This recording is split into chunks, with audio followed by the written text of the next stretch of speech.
আমার বিয়ার দেন মোহর হিসেবে একটা নামাজের মুসল্লা দিছে, আর একটা কোরআন শরীফ দিছে, আর একটা তসবিহ দিছে। আর অনকার বেরিয়েতে বিয়া করতে যাবেন নামাজের মুসল্লা, আর আপনি কাফর মানে আপনি যদি একটা কোরআন শরীফ দেন কইব বেটা ফকিরনিগিরি দেহাস, মোল্লাগিরি দেহাস। মাত্র নামাজের মুসল্লা দিয়া তুমি আইছো মাত্র একটা বিয়ার মোহরানা দিতা। 10 লাখ মোহরানা দিবি, 5 লাখ মোহরানা দিবি, হলে বিয়ে হইব, নইলে বিয়ে হইতো না। তো 10 লাখ মোহরানা দিয়ে যে বেটা বিয়ে করবো, এ বেটা 5 লাখ যৌতুক লবে, এটাই স্বাভাবিক। আপনি মোহরানা কমান, যৌতুক বন্ধ হয়ে যাবে। যৌতুকের বিরুদ্ধে সব মোল্লা রাখো, মোহরানা যে বেশি লেহে এটার কথা কয় না। পোলা কামাই করে মাসে 15,000 টাকা, তার বিয়ার যৌতুক, তার বিয়ার মোহরানা লেহে 3 লাখ। বাসর রাইতে মোহরানা দিতে পারবো? মোহরানাও কমাইবেন, পোলা কামাই করে মাসে 15,000, কামাইয়ের ভিতরে পোলার মোহরানা দেয় 3 লাখ। তো ফোলা দিব কই থেকে? এমনভাবে মোহরানা দিবেন ফোলার 1 বছরের কামাই ফোলার বউয়ের মোহরানা হবে।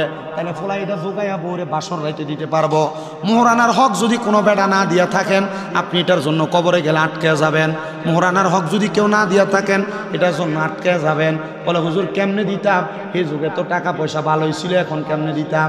আরে আব্বা মনে রাখবা, বিবাহের রাতে তোমার বউ তোমার সময় দিছে, ঠিক আছে পরে দিয়েন, কিন্তু বেড়া এমনভাবে একটা ফোন দিয়ে আসছে আমার কাছে এখন নাই, যেদিন আমার কাছে ওই দিন আমি তোমার শুয়ে দেখাম, তখন বেডি নিজে কয় ঠিক আছে মাফ করে দিছি।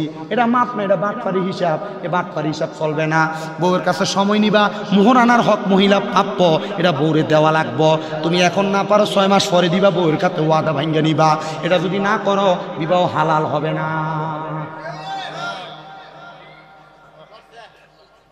কথা বুঝছেননি?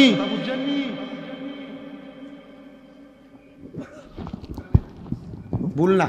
কেউ যদি না করে থাকেন, না মোহরানার হক আদায় করে থাকেন, সন্তানদেরকে নিজের জমি জমা ভাগ করে দেওয়ার আগে নিজের সম্পদের একটা অংশ বউরে দেন, বলে এটা তোমার মোহরানা। এবার বউ যদি মন সামনে দিয়ে দিবি, বউ যদি কয় ঠিক আছে আমার লাগতো না, এটা তুমি রেখা দাও, আমি তোমার সংসার করি, আমি এটা দিয়ে কি করবো, তাহলে এটা আপনি পাইয়ে গেছে। অনলাইনে এসে না বেড়া ফাইন রে, হ্যাঁ বিলাতি বেড়া, হ্যাঁ তোমার কাওলা দনের নিয়ত যদি না থাকে, মনে মনে যদি কোনো আমি কাওলা দিতাম না, তো ডাক দিয়ে বলতেছেন আমার ছেলে আমার ঘরের সব বিক্রি করছে, শেষমেশ আমার স্বামীর একটা সম্পদ ছিল নামাজের মুসল্লা, আমার ছেলে নামাজের মুসল্লাটা নিয়া সুন্দর করে নিয়ে গেছে।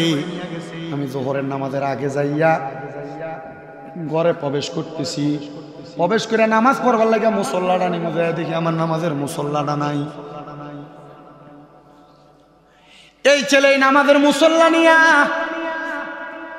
ওই এলাকার বড় আলেম, যিনি দামেস্কের বড় মসজিদের মধ্যে ইমামতি করতেন, আপনি বসেন এখানে, হুজুর এখান দিয়ে বসবে, এটা বসবে, বড় আলেম, উনার কাছে নিয়ে নামাজের মুসল্লাটা ব্যক্তি বিক্রি করে দিছে। হুজুর এই নামাজের মুসল্লাটা বিক্রি করুন। হুজুর কিনবেন নি? হুজুর কয় কিরে সমাজে এমন অভাবীও আছে যে নাকি নামাজের মুসল্লা বিক্রি করে ভাত খাইব। হুজুর তার কাছ থেকে নামাজের মুসল্লাটা কিনলেন, কিনার পর হুজুর তালাশ করতে লাগলেন এলাকায় কোন বাড়িতে জানি এমন অভাবী মানুষ, আমি তাদেরকে আমার টাকা পয়সা দিয়ে সহযোগিতা করব। কারণ আল্লাহর নবীর ঘোষণা আস-সাখিউ হাবিবুল্লাহ, দানকারী ব্যক্তি আল্লাহর বন্ধু, আমি তাদেরকে একটু দান করব। তালাশ করতে লাগলাম, এলাকাদের পুরা গ্রামের মধ্যে তালাশ করছে, কোনো বাড়ির মধ্যে এমন লোক নাই যারা নামাজের মুসল্লা বিক্রি করবে। তালাশ করতে করতে দামেস্কের বড় মসজিদের পেছনে যায় একটা ঘর নিরাল, ওই ঘরের সামনে দেয়া সালাম দেয়, আসসালামু আলাইকুম রাহমাতুল্লাহ, কোনো জবাব দেয় না। 3 বার সালাম দেয়, জবাব দেয় না। সালাম দিয়া চইলা যাবে, পেছন থেকে মহিলা কণ্ঠে জবাব দেয়, ওয়া আলাইকুমুস সালাম ওয়া রাহমাতুল্লাহি ওয়া বারাকাতুহু। আল্লাহর বান্দা ডাক দিয়া কয়, ও জগতের মানুষ, আমি আবার পেছনে ফিরলাম না, কারণ মহিলা মানুষ তাকাইলে চোখের জিনা হবে। বেড়া মানুষ মনে রাখবা, নিজের স্ত্রী ছাড়া, নিজের মা ছাড়া, বোন ছাড়া, 14 জন গায়রে মাহরম মহিলা ছাড়া অন্য কোন নারীর দিকে যদি তুমি তোমার চোখ দিয়া তাকাও, তাহলে তোমার আমল নামার মধ্যে জিনার গুনাহ হবে, জিনার গুনাহ। আমরা মনে করি কোন নারীর সাথে মেলামেশা করলেই মনে হয় জিনা হয়, না না না, কোনো অবৈধ নারী মানে কোনো গায়রে মাহরাম মহিলার সাথে মুখ দিয়া কথা বললে তোমার মুখের জিনার গুনাহ হবে। কোনো মহিলার কণ্ঠের আওয়াজ যদি তোমার কান দ্বারা শোনো, তোমার কানের জিনার গুনাহ হবে। গান যে শোনো, গান শোনার কারণে ওই মহিলা কণ্ঠের আওয়াজ তোমার কানে যাওয়ার কারণে তোমার জিনার গুনাহ হবে। এ পর্দার অন্তরালের মহিলারা, তুমি তোমার ফুতের যেই বাড়িতে ডাক দাও 3 বাড়ি তোমার ডাক শোনা যায়। মনে রাখবা, মহিলাদের গলার আওয়াজ যদি কোনো পরপুরুষ শোনে, মহিলাদের আমল নামার মধ্যে কবিরা গুনাহ হয়, কবিরা গুনাহ। এ বেরিয়া বেপর্দাভাবে যে চলাফেরা করো, সাবধান হয়ে যাও। আল্লাহর নবীজির তিরমিজি শরীফের সুনানের 2211 নম্বর হাদিস, নবী আমার কয়, মহিলা যখন কিয়ামতের আগে দেখবা তাদের গলার আওয়াজ বেড়ে গেছে, তারা তাদের গলা দিয়া গানের আওয়াজ শোনায়, গানের আওয়াজ শোনায়, মনে করবা কিয়ামত অতি সন্নিকটে, নতুন নতুন রোগ, নতুন নতুন মুসিবত তোমাদেরকে আঁকড়ায়া ধরব। করোনা ভাইরাস এই তো 2021 সালে আসলো, এর আগে তো করোনা ভাইরাস নামক কোনো ভাইরাসের নাম মুরব্বীরা শুনে নাই। কেন আসলো? আল্লাহ দেয় নাই, এটি আমরা গুনাহ করতে করতে আমরা হাতে কামাই করে আনছি।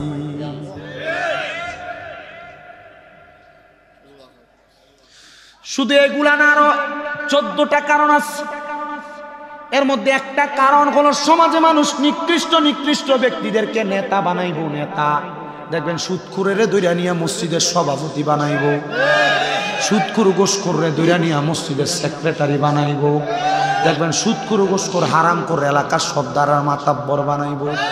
আল্লাহর নবীকে এটা কিয়ামতের আলামত। যখন দেখবা এমন অবস্থা নিকৃষ্ট লোক সমাজ পরিচালনা করে, মনে করবা কিয়ামত অতি কাছে, এটার কারণে সমাজ ধ্বংস হয়ে যাবে। নবী আমার শুধু এই কথা বলেন নাই, শেষের দিকে নবী কয় 9 নম্বর, নবী কয় কিয়ামতের আগে এমন অবস্থা হইব, মানুষ একজনের অনিষ্টতা থেকে বাঁচার জন্য তার ডরে সালাম দিব। দেখবেন সামনে দিয়া সালাম দেয়, সালাম দিয়া পেছনে আওয়ার পরে কয় গোলামের উপর খোদার গজব ফুরুক। আজ জ্বালায় মানুষ বাঁচে না, চলেনি। কিয়ামতের আলামত বেড়া। এ মুসলমান সব ঘরে তালাশ করে এক ঘরের সামনে গেছে, বেড়ির পিছনের দিকে ফিরা তাকায় না। আল্লাহ নবী কয়, মা তাকাইলে আমার জিনার গুনাহ হইবে, এই জন্য তাকাই না। ডাক দিয়া কয়, মা এটা কি ওই ব্যক্তির ঘর যে ব্যক্তির ঘর থেকে একটা জানাজার নামাজ বিক্রি করা হয়েছে, যায় নামাজের মুসল্লা? মহিলা কয়, হুজুর একটা ফুট জন্ম দিছি, এই ফুটরার লয়ে মুসিবতে আছি। ডাক দিয়া কয়, মা কি মুসিবত? কয়, হুজুর ঘরের সব বেচা অবশিষ্ট আমার স্বামীর শেষ সম্বল নামাজের মুসল্লাটা বেচা দিছে। মা গো মা, নামাজের মুসল্লা বেচছে তো বালা কথা, ও মা আপনি কি অভাবী? বলে, হুজুর আমি অভাবের কথা চিন্তা করি না, আমি খানার কথা চিন্তা করি না। মা স্বামী যে নাই, ফুটে যে কামাই করে না, নেশা করে, ঘরের সব নিয়ে বেছে, আপনি খান কি? মহিলা কই, হুজুর আমি কোনো খাবারের কথা চিন্তা করি না, আমি সারা বছর রোজা রাখি, আমি সাউমে দাউদি পালন করি। বলে, হুজুর সাউমে দাউদি আবার কোনটা? দাউদ নবী একটা না রোজা রাখছে আল্লাহর পক্ষ থেকে। দাউদ নবী শরীর যখন একবারে চিকন হয়ে দুর্বল হয়ে গেছে, আল্লাহ কই, নবী দাউদ গো একটা না রোজা রাখেন না, আপনার শরীরের অবস্থা তো কেমন নাজেহাল দেখা যায়। দাউদ নবী কয়, আল্লাহ আমি রোজা রাখে আমার শরীরটারে আপনার প্রেমে বিসর্জন করতে চাই। আল্লাহ কয়, বন্ধু দাউদ একদিন খাইয়েন একদিন রোজা রাখেন, তাহলে শরীরও ঠিক থাকবো, আমি আল্লাহর ইবাদতও ঠিক থাকবো। দাউদ নবী কয়, ঠিক আছে, এটার নাম সাউমে দাউদি, একদিন রোজা রাখে আর একদিন রাখে না। তবে সাবধান, উম্মতে মুহাম্মদী রমজান মাস ছাড়া অন্য 11 মাস সাউমে দাউদি রাখতে পারবে, রমজান মাসে টানা রোজা রাখতে হবে। কারণ রমজান মাসে যারা টানা রোজা রাখে 30টা রোজা না ভাঙে, সেইভাবে তারা বিপরে ইফতার করে এবং মানুষকে সাহারি করায়, নিজে করে। আল্লাহর নবী কয়, জাহান্নামের আগুন তাদেরকে ধরতে পারে না। মহিলা ডাক দিয়া কই, হুজুর সাউমে দাউদি পালন করি। ও মা একদিন পর একদিন যে ইফতার করেন, সাহারি করেন, খানা ফান কই? মহিলা কই, হুজুর খানার দরকার লাগলে 2 রাকাত নামাজ পড়ি, যে নামাজের নাম সলাতুল হাজতের নামাজ। সুবহানাল্লাহ কয় না? যে নামাজের নাম সলাতুল কোন বেড়া চিন্তা করতেছে, হুজুর ফজর জোহর আসর মাগরিব এশা, এর আগে কইলেন একটা তাহাজ্জুদ, অন্তন হাজতের নামাজ, এটি ফানকো? আরে এডি না শুধু বেড়া, আরো নামাজ আছে তো আল্লাহরে কাছে পাওয়ানোর লাগা, আল্লাহর লগে বন্ধুত্ব করার লাগা আরো নামাজ আছে। বলে, হুজুর কোন নামাজ? ফজরের পর একটা পরে, এটার নাম এশা। সূর্য ওঠার পর থেকে আগ পর্যন্ত একটা পরে দোহার চাস্তের নামাজ, মাগরিব পরে একটা পরে আওয়াবি। মারহাবা কয় না? 100 রাকাত একটা নামাজ পড়ে সলাতুল খায়ের, যে একটা নামাজ আছে হয় দিনে একবার, নয় সপ্তাহে একবার, নয় মাসে একবার, নয় বছরে একবার, নয় জীবনে একবার, সলাতুল তাসবিহ, সলাতুল ইস্তেসকা, কতলা নামাজ পড়েননি? নামই তো শুনছি না, এমন কতলা নামাজ আছে বেটা। আল্লাহ নবী যে 50 5 ওয়াক্ত পড়লে যে 50 ওয়াক্ত সওয়াব পাইবা, কিন্তু 50 ওয়াক্ত তো এরই তো নাম দিয়ে আছে, কো ভাইলা না এমন টোহায়া দেহ আর বহুত পাইবা। আমি কিন্তু ডাইনে বামে যাইতেছি, আমার ওয়াজের ধারাবাহিকতায়, ঘটনার ধারাবাহিকতায় যেখানে যে কথা আসতেছে এই কথা ভাঙ্গা ভাঙ্গা বলতেছি, অসুবিধা হইতাছে না? মহিলা কয় হুজুর বড় যন্ত্রণায় সলাতুল ইস্তিসকার নামাজ পড়ি, হাজতের নামাজ পড়ি, হুজুর ডাইন দিকে সালামটা ফিরাইয়া বাম দিকে ফিরাইয়া দেখি খানা হাজির হইয়া গেছে।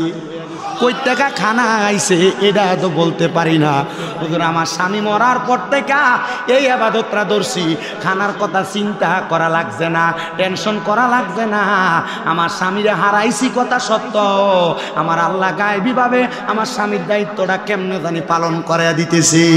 হায় রে, একটি বাসায় দুইটি পাখি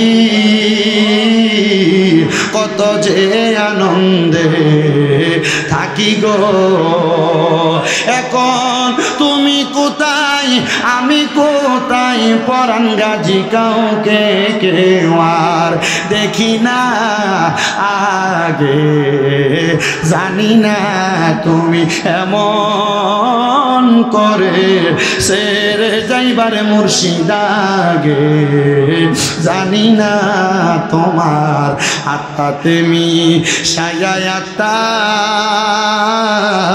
কইতাম কত মনের কথা গো, এখন কার কাছে কই মনের কথা, কেউ নাই আমার আপনা দয়াল, কার কাছে কই মনের কথা, কেউ নাই আমার আপনা আগে, জানি না তুমি এমন করে সেরে যাইবারে পরাণ গাজী সায়াগে, জানি না।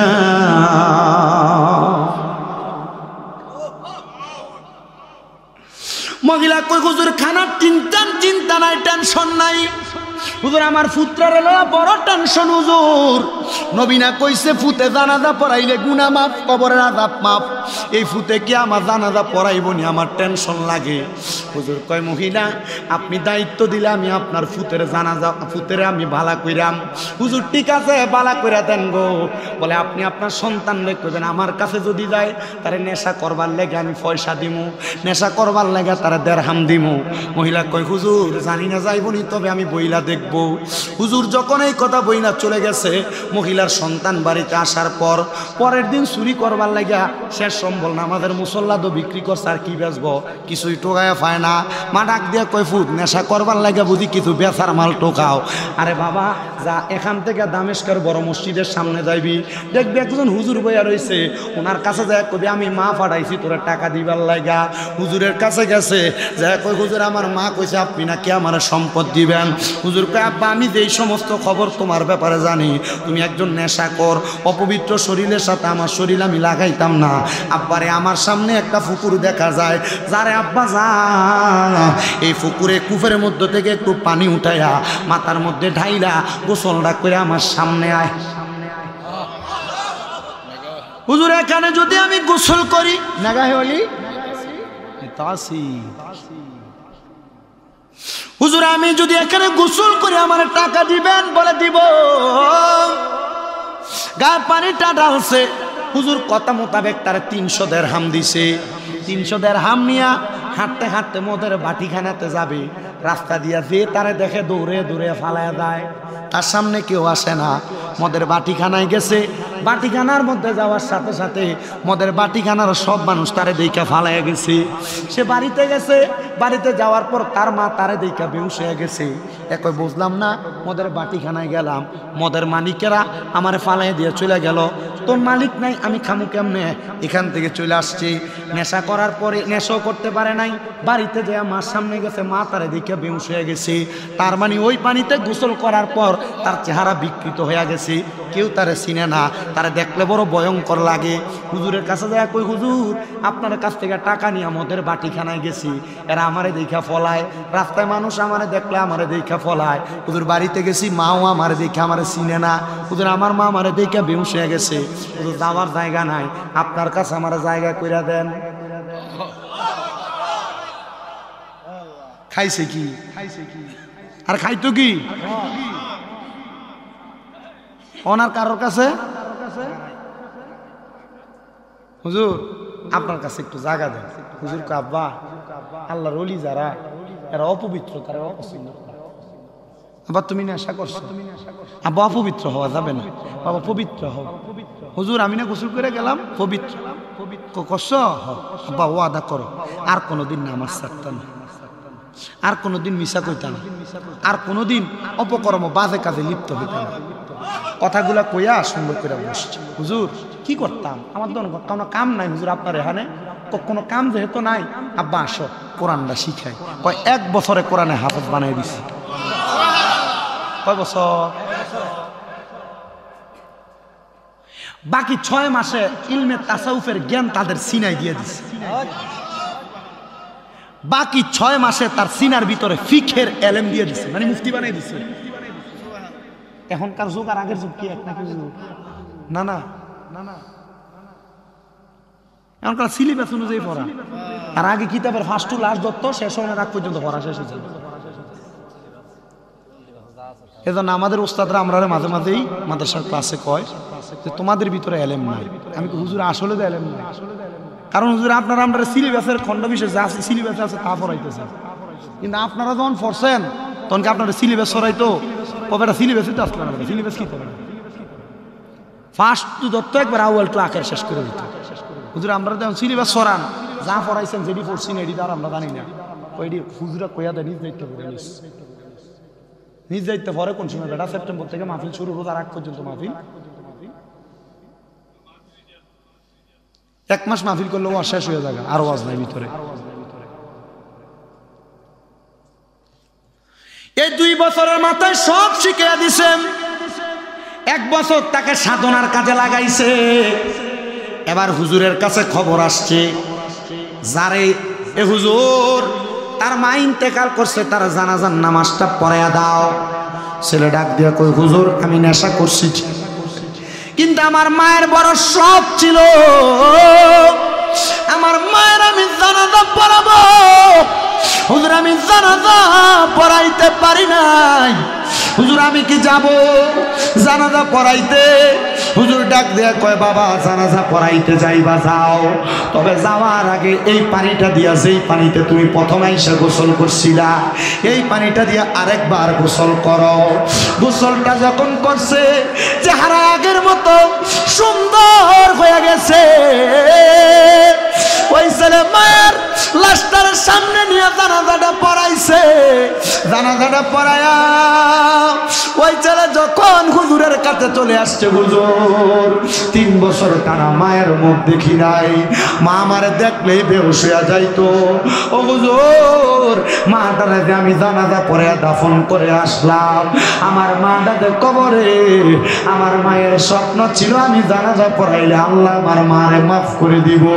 হুজুর মা কবরে কেমন আছে আমি জানি না, হুজুর আমার মা কেমন আছে আমার জানতে বড় ইচ্ছা হয়। আমি জানি না এই নীলাখাতের 92তম হযরতে পরান গাজী শাহ রহমাতুল্লাহ আলাইহির উরুস মোবারকে কোন সন্তান জানি তাদের মারে মাটি দিয়ে আজকের মাহফিলে বসে আশিক বলে, ওরে মা তুমি কেমন আছো, মা তুমি কেমন আছো, অন্ধকার কবরে তোমার জন্য কান্দে অন্তর, দু চোখের পানি ঝরে। বাবারে ওই মায়ের কথা স্মরণ করে যদি পারেন কষ্ট করে আমার সাথে একটু বলার চেষ্টা করবেন, আমি আপনাদেরকে আর কষ্ট দিতেছি না। ওই সন্তান শুধু বারবার কাঁদতেছে, মার কথা চিন্তা করে কান্দে। সন্তান মার কথা বাবার কথা স্মরণ করে করে চোখের পানি ফালাইবা, কারণ চোখের পানি মাটিতে পড়ে না। আল্লাহ মা বাবার গুনাহ মাফ করে দেয়। আশেক বলে, মা তুমি কেমন আছো, মা তুমি কেমন আছো, অন্ধকার কবরে তোমার জন্য কান্দে অন্তর, দু চোখের পানি ঝরে তোমার জন্য কান্দে অন্তর, দু চোখ ঝড়ে। ছোট কালের কথা পরে যখন মনে, বসে বসে কান্দি মাগো পানি দুই নয়নে, বসে বসে কান্দি মাগো পানি দুই নয়নে। আমার দুঃখ বোঝার মতো, আমার দুঃখ বোঝার মতো কেউ নাই সংসারে, তোমার জন্য কান্দে অন্তর, দু চোখের পানি ঝরে তোমার জন্য কান্দে অন্তর, দু চোখের পানি ঝরে। মা মা গো মা। ওই ছেলে ডাক দিয়া কই, হুজুর আমার মা কবরে কেমন আছে আমি জানি না, আমার মন ডাকছে আমার মার অবস্থা জানতে। হুজুর এবার আল্লাহর কোরআন তেলাওয়াত করে, ওয়া মিনাল লাইলি ফাতাহাজ্জাদ বিহি নাফিলাতাল লাকা আসা আইয়াবআসাকা রাব্বুকা মাকামান মাহমুদা।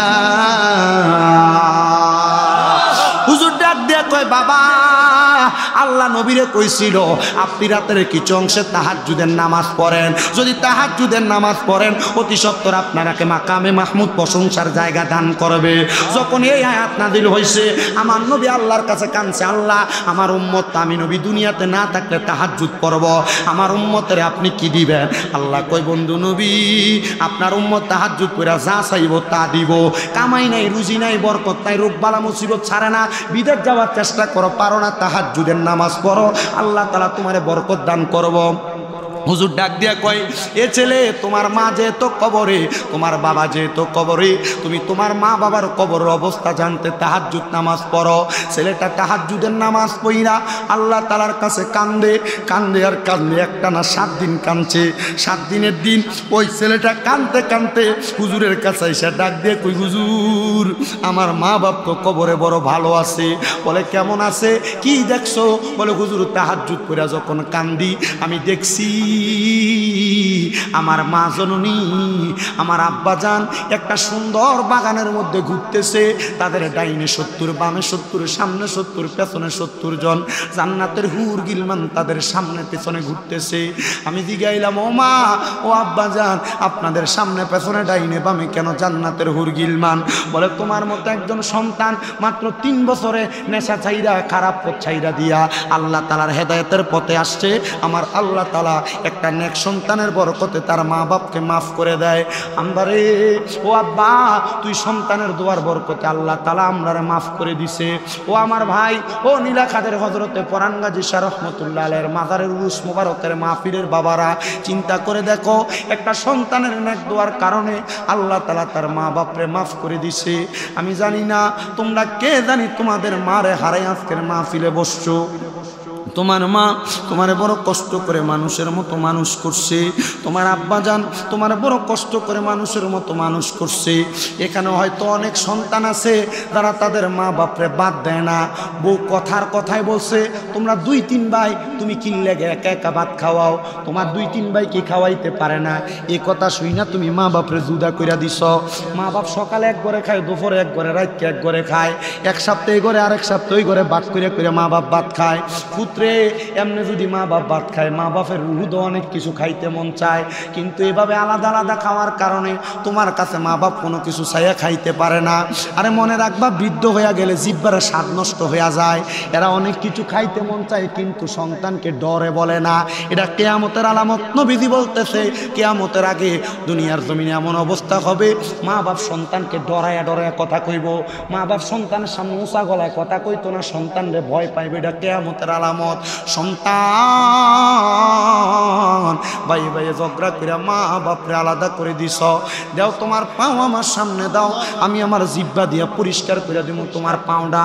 শুধু ওয়াদা করবা এখান থেকে বাড়িতে যাইয়া মা বাপরে জুদা করে দিয়া থাকলে, দমক দিয়া থাকলে বাড়িতে যাইয়া মা বাবার পাউডি ধরে ধরে মাপ চাইবা, আর কইবা ও মা ও আব্বা আল্লাহর হস্তে আপনার কাছে মাপ চাই, আমায় মাফ করে দেন। যতক্ষণ পর্যন্ত মা বাপ মাপ না করছে ততক্ষণ পর্যন্ত মা বাবার পাও চাইর না। বলে হুজুর মাপ সামু দূরের কথা, দুই ঈদের সময় তো আমি আমার মা বাবার পায়ে ধরে সালামি করি না। আরে সালাম না, মাঝে মাঝে সুযোগ পাইলে আম্মা আব্বার পায়ের মধ্যে চুমা দিবা। আমার সম্মান আমার যোগ্যতা নাই এই মাহফিলে প্রধান বক্তা হওয়ার। যখন মাদ্রাসায় পড়ি ক্লাস 6-7-এ পড়ি, ওয়াজ মাহফিলে শুনছি মা বাবার পায়ের কাছে ছোট হইলে আল্লাহ জগৎ বিখ্যাত বানাইয়া দেয়, জগতের কাছে বড় বানাইয়া দেয়। আমি আমার মা বাপরে ঘুমন্ত অবস্থায় যে চুমা দিছি, চুমা দেওয়ার পর থেকে আল্লাহ তাআলা এত সম্মান দিছে, মর্যাদা দিছে, যা পাওয়ার আমি যোগ্য না। আমি বলবো আব্বা আপনি চুমা দিবেন কিনা জানি না, তবে আম্মা আব্বার কদমে চুমা দিলে আল্লাহর জান্নাতের চৌকারে চুমা দেওয়ার সওয়াব পাবেন। এ সন্তান আজকের মাহফিল কবুল হবে কি হবে না এটার গ্যারান্টি আমি দিতে পারবো না, তবে একটা গ্যারান্টি আমি আপনাদেরকে দিতে পারবো। যদি আগামীকালকে শোনেন নীলাখাদের কোনো দোকানে বৈশা কোনো মুরব্বী কয় হ্যাঁ শামীম দাদার কথা শুই না আমার ফুতে বাড়িতে যে আমি বাপের পায়ে ধরে মাপ চাইছি, কিন্তু আমার ফুতে কোনোদিন আমার লগে অন্যায় করে নাই, যাদের আব্বা আম্মা বাচ্চা রয়েছে আজকে ওয়াদা করে যাও এখান থেকে বাড়ির যে আব্বা আম্মার পাউডি ধরে মাপ চাইবা। বলে হুজুর আমি তো কোনো অন্যায় করছি, আমিও কি মাপ চাইতাম? সন্তান রে অন্যায় করো আর না করো, আম্মা আব্বার পায়ে ধরলে দাম কমে না, ইজ্জত কমে না, সম্মান কমে না। আল্লাহ তাআলা ইজ্জত বাড়াইয়া দেয়, মাকাম বাড়াইয়া দেয়। সম্পদ কামাই করবা বরকত পাইবে একমাত্র মা বাবার কদমে চুমা দিলে, আম্মা আব্বার কদমের কাছে ছোট হইলে। কিন্তু অনেকে চিন্তা করে হুজুর যাদের বাড়িতে আব্বা আছে তারা বাড়িতে যাইয়া বাবার পায়ে ধরে মাপ চাইবো, আমার তো আব্বা নাই আমি কার পায়ে ধরে মাপ চাইবো? আমি জানি না আজকে কোন সন্তান তাদের মারে মাটি দিয়ে বাবারে কবর দিয়ে হাত বাড়াইছো, কোন সন্তান তাদের মারে মাটি দিয়ে আজকের মাহফিলে বসছো। তোমার আব্বা জান দামি কোনো জামা কাপড় পরতো না, সিরা জুতাটা পরতো, জুতা ছিটতে ছিটতে পায়ের মুরালিটা রাস্তার সাথে লাগতো, কিন্তু তোমারে নতুন জুতা কিনা দিত। স্মরণ করে দেখো ওই নতুন জুতাটা পায়ে দিয়া তুমি খাটে দৌড়াদৌড়ি করছো ছোটবেলায়। তোমার আম্মা জান দামি কোনো কাপড় পরে নাই, কাপড় রাস্তা ছিঁড়া ছিল, তোমার জন্য দামি কাপড় কিনা পরে নাই, তোমার নতুন জামা কাপড় কিনা দিছে। ও সন্তান তোমার স্কুল মাদ্রাসায় যাইতে 10-20 টাকা দিয়া দিছে, তোমার মার কাপড় রাস্তা ছিঁড়া ছিল, এখন তোমার কাছে টাকার অভাব নাই, মা বাপের বড় অভাব। ওই তোমার কাছে টাকা আছে, আব্বারে তো 500 টাকা দিয়ে কিনে একটা লুঙ্গি পরাইতে পারো না, মারে তো একটা কাপড় পরাইতে পারো না, পরাইবা কেমনে? মা বাপ অন্ধকার কবরে, বুইলা গেছে ওই কষ্টের কথা। তোমার মা ঘরের মধ্যে পান্তা ভাতগুলা সকালবেলা খাইতো না, রাইখা দিত আমার ফুতে। যদি দুপুরবেলা আসে রোদের মধ্য দিয়ে আসে, আমার ফুতে পানি ভাত খাইলে তার কলিজা ঠান্ডা হইব। তোমার ঘরে কত মেহমান এখন খানা খায়, কই মা বাপরে তো একটু খাওয়াইতে পারো না, খাওয়াইবা কেমনে মা বাপ কবরে? আল্লাহ যাদের মা বাবা কবরে তাদের আম্মা আব্বার কবর জান্নাতের বাগান বানায়ও। সন্তান চিন্তা করে দেখো, তোমার মা বাপ যদি থাকতো, যদি মাসে 2000 টাকা মা বাবার খানা খরচের পেছনে লাগতো, তাহলে তো তুমি বছরে 24,000 টাকা খরচ করা লাগতো। আম্মা আব্বা যদি বাইচা থাকতো, আম্মা আব্বার যদি মাসে 1000 টাকার ফল কিনা খাওয়াইতা, 12 মাসে তো 12,000 টাকার ফল কিনা খাওয়ানো লাগতো। তোমার মা বাপ ফলও চায় না, কবরে চলে গেছে, খানাও চায় না, কবরে চলে গেছে, কিন্তু তোমারে লাখ লাখ টাকার বাড়ি দিয়া গেছে, খেতে দিয়া জায়গা দিয়া গেছে। এই ক্ষেতের মধ্যে এই জায়গা যদি তুমি ভাড়া থাকতা, মাসে যদি 5,000 টাকা ভাড়া দিতা, তাহলে 12 মাসে 60,000 টাকা ভাড়া দেওয়া লাগতো। আব্বারে হযরতে পরান গাজী শাহ রহমতুল্লাহ আলাইহির মাজার শরীফ এমনি পড়ে আছে, কাজ বাকি আছে। আমি শুধু কয়েকজন সন্তান চাই, হুজুর আমার মা বাবা আমার সম্পদ দিয়া গেছে। আল্লাহ তাআলা মা বাপরে কবরে কেমন রাখছে জানি না, আমার মা বাপরে মোহাব্বত কইরা আমি আমার মা বাবার নামের উপরে